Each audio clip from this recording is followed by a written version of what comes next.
The ecosystems of our oceans are fragile and depend on healthy plants, kelps, and algae to feed the smallest creatures in the ocean and the bottom of the food chain, plankton and krill. Plants and algae serve many roles, from supplying necessary nutrients to acting as an incubator for octopus, squid, cuttlefish, and nudibranchs. Even sea turtles eat algae. Plankton and krill supply the basic building blocks for everything else in the ocean's ecosystems to survive. Next up the food chain are coral and other plant-like creatures. Then we have small water-filtering creatures such as mussels, clams, and abalone, along with other crab-like creatures, lobsters, opilio crab, king crab, and Dungeness crab. Then come gobies, anchovies, sardines, smelt, and other bait fish. Next are small predators, black-tailed snapper, archerfish, white-spotted puffers, and gray and blue sharks. Then there are the predators of the reef, such as the moray eel, cranach, snapper, yellow snapper, blue surgeonfish, and spotted rockfish, just to name a few. Next is the grouper, whether black or silver-gray. These predators rank up there with the moray eels and sharks as far as hunting goes. The farthest up the food chain is the whale shark, gray whale, and the mighty blue whale, all of which survive by filtration eating. After swimming through a bait ball or school of their preferred food, they strain seawater and prey through their mouth, the largest of them eating 1/4 to 1/2 a ton per mouthful of plankton and krill at a time. So as we can see, every creature on the reef plays an essential part in the bigger picture, supporting life in the oceans. When one link in this food chain breaks, all the links above it cannot sustain themselves. Comprising over 70% of the Earth's surface, water is undoubtedly one of the most precious natural resources that exists on our planet. Without this invaluable compound, comprised of hydrogen and oxygen, life on Earth would be non-existent. It is essential for everything on our planet to grow and prosper. Man has been studying the oceans for centuries, but only recently have we begun to understand a very important connection: how oceans and human health are inextricably linked. We hear about global warming and know it is a concern, but we're just learning what impacts warmer seas may have: increased incidence of harmful algae blooms, and easier spread of waterborne infectious diseases. When we pollute the environment, and specifically our oceans, we find that it has deleterious effects not only on marine life, but on our own lives as well. The thermohaline circulation is the global density-driven circulation of the oceans. Wind-driven surface currents, such as the Gulf Stream, head polewards from the equatorial Atlantic Ocean, cooling all the while and eventually sinking at high latitudes, forming North Atlantic deep water. This dense water then flows into the ocean basins. While the bulk of it upwells in the Southern Ocean, the oldest waters upwell in the North Pacific. Extensive mixing therefore takes place between the ocean basins, reducing differences between them and making the Earth's ocean a global system. On their journey, the water masses transport both energy in the form of heat and matter, solids, dissolved substances, and gases, around the globe. As such, the state of the circulation has a large impact on the climate of the Earth and the marine life in the oceans. When it comes to mixing oil and water, oceans suffer from far more than an occasional devastating spill. Disasters make headlines, but hundreds of millions of gallons of oil quietly end up in the seas every year, mostly from non-accidental sources. Used engine oil can end up in waterways. An average oil change uses 5 quarts. One change can contaminate 1 million gallons of fresh water. Oil in runoff from land, municipal, and industrial wastes ends up in the oceans. Only about 10% of oil pollution in oceans is due to major tanker accidents. New tanker construction guidelines have helped, but one big spill can disrupt sea and shore life for up to 1,000 miles.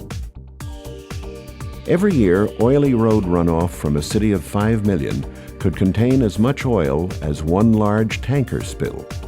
Scientists know that oil and metal contaminants polluting the seas can seep into marsh and subtidal sediments and lurk there for decades, negatively affecting marsh grasses, marine worms, and other aquatic life forms that live in, on, or near the sediment.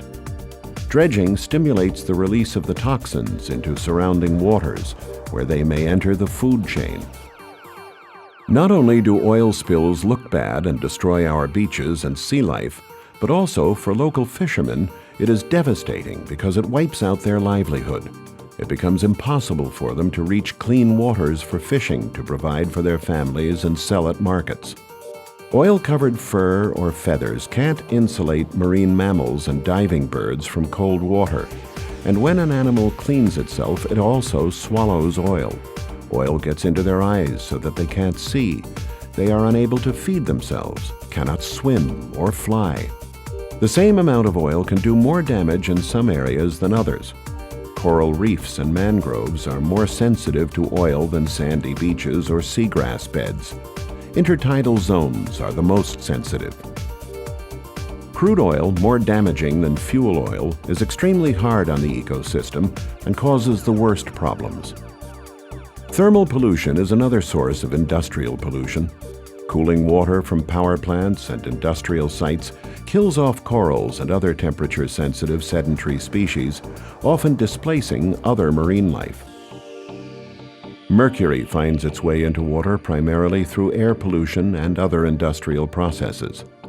In the water, elementary mercury is converted to methylmercury, after which it moves up the food chain of fish and may end up on your dinner plate. Electroplating processes leach out heavy metals, chromium and cyanide sulfides, silver and nickel nitrates, into the environment through the ground. About 65,000 chemicals are used commercially in the U.S. today, with about 1,000 new ones added each year. Only about 300 have been extensively tested for toxicity. Air pollution, mainly from cars and industry, places hundreds of tons of hydrocarbons into the air each year, where they settle on the ocean floors and accumulate.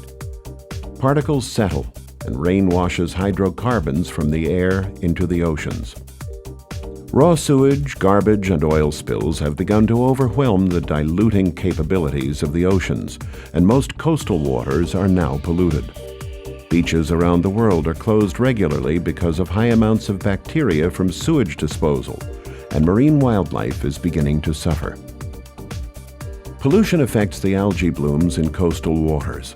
Decomposing algae depletes water of oxygen, killing other marine life.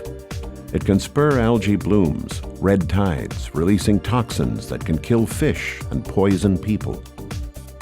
Domoic acid poisoning occurs in red tide conditions, when predator marine animals such as sea lions, dolphins, and seabirds ingest high concentrations of this neurotoxin.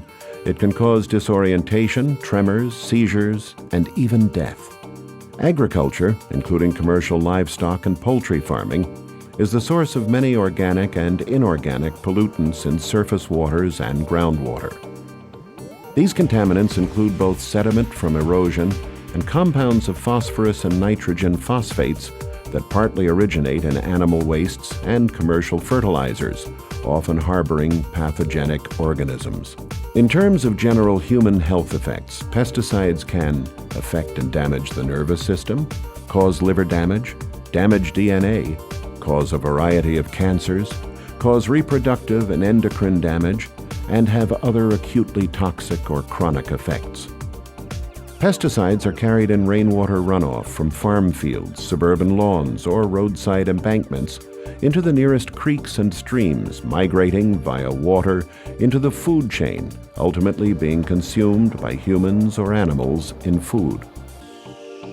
Pathogens from sewage and livestock runoff not only contaminate coastal swimming areas and seafood, but spread cholera, typhoid, and other diseases. When plastic film and other debris settle on the bottom, they can suffocate immobile plants and animals, producing areas essentially devoid of life. In areas with some currents, such as coral reefs, debris can wrap around living coral, smothering the animals and breaking up their coralline structures. Trolling, a very indiscriminate method of fishing, often traps mammals underwater for long periods of time. They die from lack of oxygen and are thrown back into the sea by the fishermen to avoid fines by law enforcement agencies.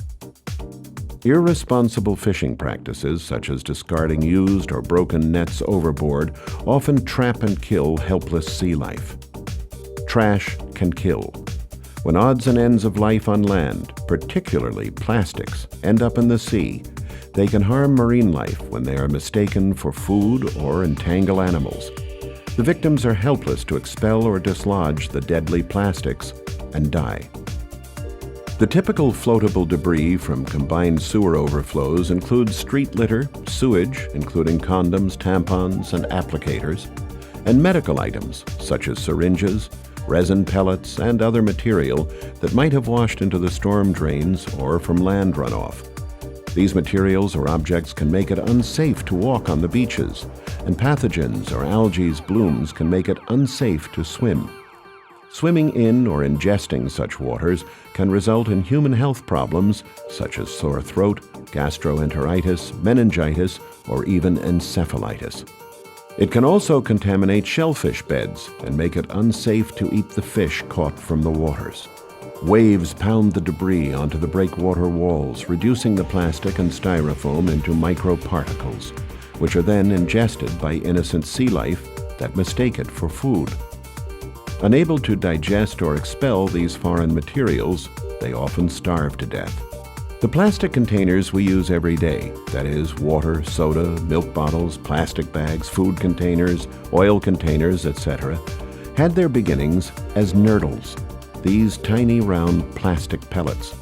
One can see here a perfect example of poor handling of industrial materials as we follow spillage from the accident inception to the sea and what promises to be the demise of some sea life. With a throughput of up to 450 million gallons per day, Hyperion Treatment Facility in Los Angeles treats wastewater from houses and businesses, plus the outflow from the storm drainage system. On reaching the facility, wastewater has large objects, such as plastic, rags, metals, and plants, filtered out by the headworks and trucked away to a sanitary landfill. Then it is sent to underground tanks the size of football fields, called sedimentary tanks, to settle out dust and sand. Here, chemicals are added to coagulate solids to the bottom before the water is pumped to the reactors, where oil and grease are skimmed off and the water is oxygenated. After oxygenation, everything is pumped to the digesters, where microorganisms eat the organics. The byproduct of this is methane gas, which is sent next door to the power plant to generate electricity for Hyperion's daily operations. Leaving the digesters, the water then goes to the clarifiers, where the water settles out, eventually becoming clean enough to be discharged into Santa Monica Bay through a 5-mile pipeline. However, about 30 million gallons per day of this treated water is diverted to West Basin Municipal Water District for filtration and reuse. West Basin is a twofold facility: recycling for industrial and seawater barrier use from Hyperion, and supplying drinking water to Los Angeles. This facility produces 30 million gallons of recycled water every day. The process employed there replicates nature's water process, but does it faster. The microfiltration process filters the water, passing it through membranes that are 5,000 times smaller than a pinhole. The resulting water is clean, having removed dirt, bacteria, and most viruses. The clean water then passes through microscopic membranes 5 million times smaller than a pinhole, at a pressure of 200 pounds per square inch. This process, called reverse osmosis, removes salts, pesticides, pharmaceuticals, viruses, and bacteria. Many bottled water companies use reverse osmosis to purify the water they sell. If there are any particles remaining after microfiltration and reverse osmosis, they get zapped in the ultraviolet radiation process. In nature, sunlight removes pathogens with its UV rays. The recycled water UV process removes pathogens, making the water ultra-pure as distilled water. The resulting water is transported through purple pipes to more than 200 recycled water customers throughout the South Bay for use in irrigation, cooling towers, and even street sweepers. Some of the ultra-pure water produced here is used to protect our groundwater by being injected into the seawater barrier. The seawater barrier protects the Los Angeles aquifer, natural groundwater, from seawater intrusion. What's left over is sludge that is trucked to a local landfill to help break down what's there. This process keeps 50 tons of treated sewage from being dumped into Santa Monica Bay every day, helping to protect our local marine habitats. West Basin furthered its commitment to energy conservation and environmentally sound practices by completing the installation of a 60,000 square foot solar power generating system. The solar panels generate 10% of the facility's peak power demands. They produce an estimated 783,000 kilowatt hours per year of solar energy, enough to power nearly 100 homes for 1 year, and dramatically reducing the carbon emissions that would otherwise pollute. The amount of water produced every day at this facility is enough to replace the amount of drinking water needed by 60,000 families every year.